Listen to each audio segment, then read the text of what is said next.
সবাইকে সরে যাওয়ার অনুরোধ করছি। ঢাকা থেকে যে মেহমানরা আসছে তাদের সম্মানার্থে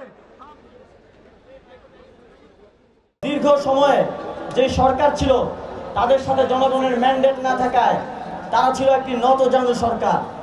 আমরা দেখেছি পৃথিবীর অন্যান্য দেশগুলোর সাথে যখন তারা কথা বলতো তারা কিভাবে মাটির দিকে তাকিয়ে মাথা মস্তক নিচু করে ডিলিংস করে আসতো। আমরা স্পষ্টভাবে বলতে চাই এদেশের জনগণ ঐক্যবদ্ধ হয়েছে। একটি সার্বভৌম রাষ্ট্র হিসেবে অন্য আরেকটি রাষ্ট্রের সাথে আমরা চোখে চোখ রেখে মাথা উঁচু করে কথা বলতে চাই, মস্তক নিচু করে না। আমরা জাতীয় স্বার্থের জন্য কথা বলতে চাই, দলীয় স্বার্থের জন্য না। যারা সীমান্তে এখনো আগের নতজানু সরকারের কথা ভেবে হত্যা অব্যাহত রেখেছে তাদেরকে আমরা স্পষ্টভাবে দেশের জনগণের পক্ষ থেকে একটি স্টেটমেন্ট দিতে চাই।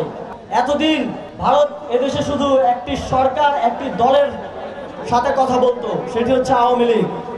এখন আর সেই সুযোগ নেই। এখন কথা বলতে হবে দেশের জনগণের সাথে। জনগণ পররাষ্ট্রনীতির ক্ষেত্রে যে সিদ্ধান্ত নিবে সেটি এই সরকার বাস্তবায়ন করবে। বাংলাদেশের মানুষ শুধু স্বাধীনভাবে তাদের মত প্রকাশ করতে চায়। বাংলাদেশের মানুষ অনেক বিলাসিতা চায় না। বাংলাদেশের মানুষ 3 বেলা খেয়ে তাদের যে মৌলিক অধিকার সেগুলো পেয়ে শান্তিতে সুখে বসবাস করতে চায়।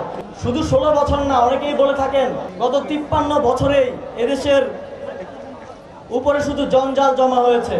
আমরা এটি নিশ্চিত করতে চাই আগামীর বাংলাদেশ তৈরি হবে জনগণের প্রণীত রূপরেখায়। আপনারা যে রূপরেখা দেবেন আপনাদের প্রতিনিধি হিসেবে আমরা ক্যাবিনেটে বসে সেটি বাস্তবায়নের দায়িত্ব পালন করে যাব শুধু।